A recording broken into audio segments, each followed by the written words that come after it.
All right, what is good, everybody? Quancredible here. We are back from the break week that we had last week. There was no chapter into chapter 67. I do have other stuff to talk about, like announcements and stuff that's going on with me and my channel coming up soon, but that will be another video entirely. Right now, we're only focused on this extremely hype chapter that we got. And obviously, myself as well as everybody else are mostly pumped because this was a fight chapter between Gwen and Galen for the most part, and we got a lot of information here. Despite it only being a fight chapter, we got a lot of info that can kind of give us an idea of how strong Galen and Gwen kind of are. Obviously, we don't have like their full scope or full capabilities, like, but we have a pretty good idea of where, at least at where they can start to stack up to the old series. Now, I will say the only chapter I was able to get was a fan translation one, so these aren't the actual official translations, but a lot of the stuff that we're going off of is based off of what we're seeing, and the gist of it should be about the same. So in the beginning, it starts off with Percival getting back up, because if you remember in the last chapter, chapter 66, Percival and Gawain got knocked away, but Gawain came back, whereas Percival was down for a little bit.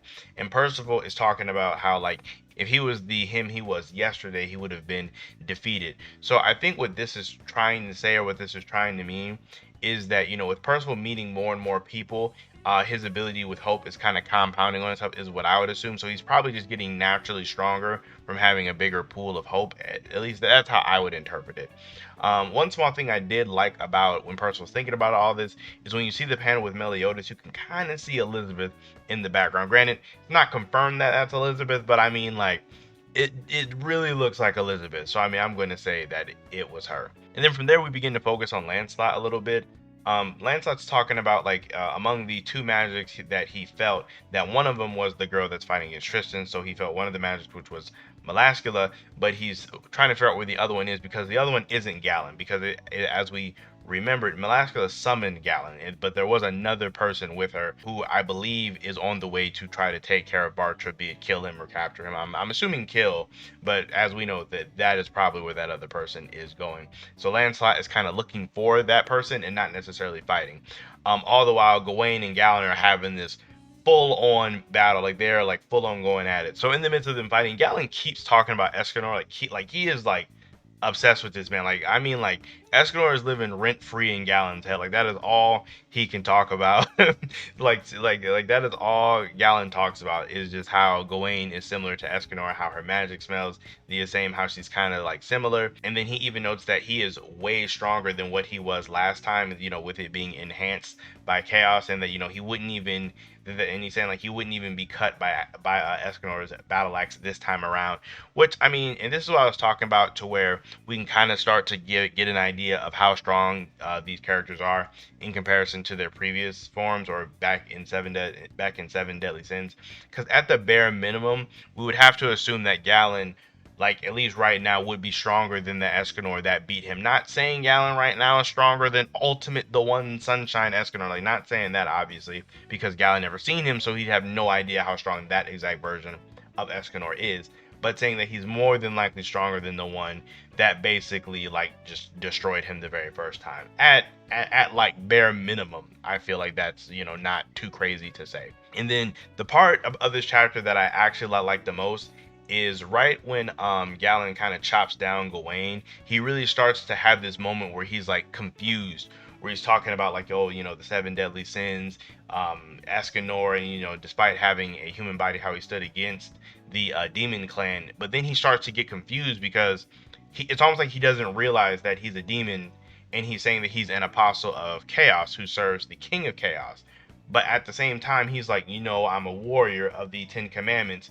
And this is where, like, he has this like weird inner thoughts, like almost like the control of chaos is like trying to retake over his mind, and he kind of loses himself, and he just starts saying like destroy. So I think this is a really interesting plot point to have, that if Arthur and, like, the, you know, the Knights of Chaos do continue to bring back like other demons or even goddesses or other just beings in general, that they could have this kind of like inner turmoil with chaos trying to take over them. I think that's a really cool way to go about this. So with this, Gwen is actually kind of getting beat up. Like, as you can see, Gwen's taking like a ton of damage.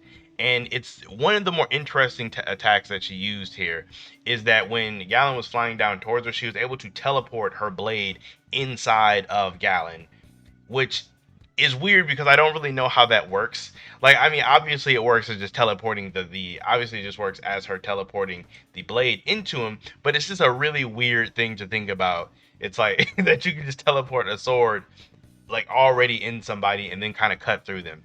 Like I always say I'm not like a power scaler or scaling anything like that. I don't really like I mean I do talk about verses and stuff, but I wouldn't consider myself a scaler.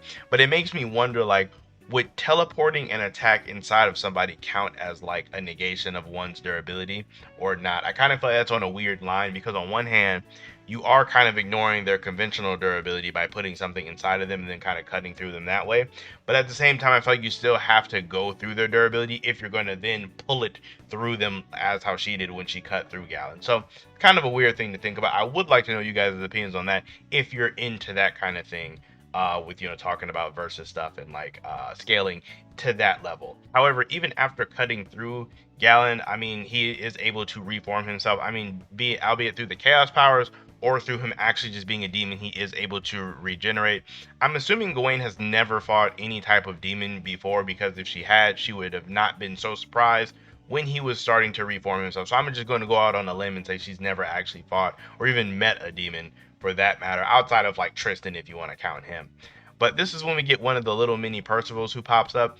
And I want to say this little mini Percival is different. I don't believe I've seen anybody talking about it, but I don't like correct me if I'm wrong in the comments, but I don't believe any of the mini Percivals up until this point have ever been wearing Percival's helmet.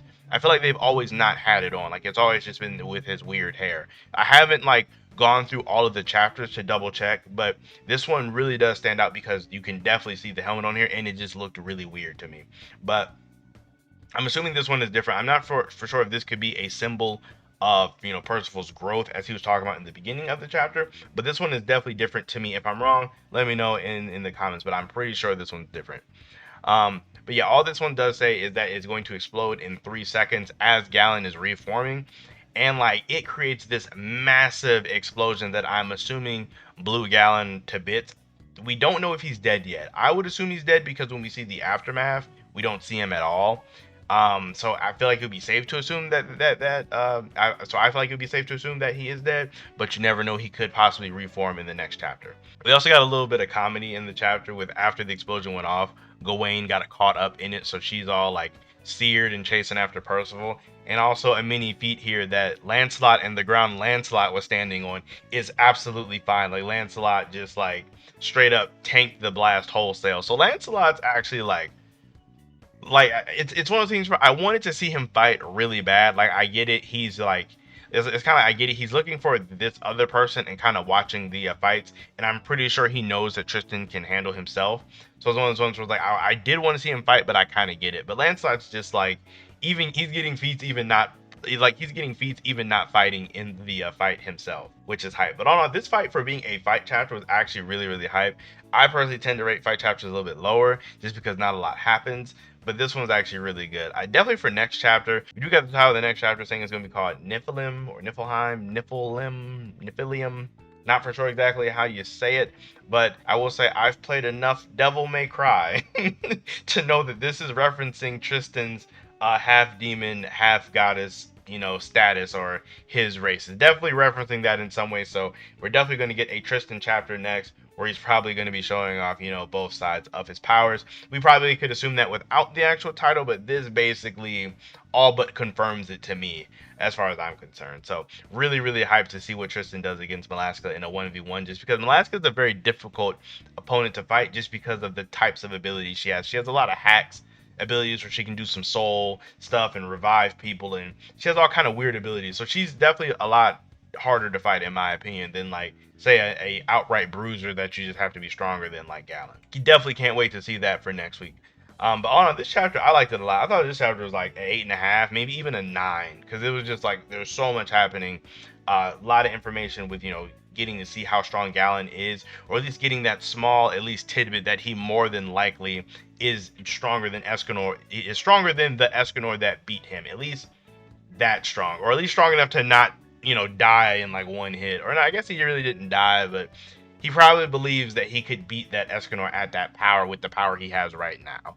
That's probably at base where he believes himself to be. So I don't see any reason to kind of like not take that at face value, but I'm very open to seeing what you guys think about it down below in terms of how strong Gallon is, and then in turn Gawain would be based off of kind of how this whole fight went down. Now I do think it is important to say, very, very important to say, that Gawain, more than likely, from what we saw, I don't know if she has some extra abilities, but from what we saw, she would have lost if Percival did not step in. So she may have some extra abilities that we may see next chapter or in the future that may prove me wrong, but from what we're seeing right now in this chapter, she would have lost if Percival didn't blow up Gallon. And then there is the whole thing of Gallon might still be alive. I think he's dead, but he might come back. Who knows? He already came back once, so he might come back again. But all in all, that is my take on the chapter, what I think is going to happen next. I'm very curious to know what you guys think about it down below, as well as that other stuff I asked you in terms of like who's stronger and all of that. So definitely let me know what you guys think on that one. So make sure you guys like the video, as well as subscribe to the channel for more content. As I was saying in the beginning, I'm going to do like some big update video because there's a lot of stuff going on that I have not had a chance to talk to you guys about. I feel like I've been definitely slacking on content because of it. There's nothing bad. There's nothing bad that's happening. I'm okay. Everybody's good. It's not anything crazy. It's actually good news, but I'm just not ready to tell everybody all yet. So be on the lookout for that. I will try to get you guys some more content as soon as possible, as soon as things calm down around here. But with that, you guys all enjoy the rest of your day, and I'll see you all in my next video.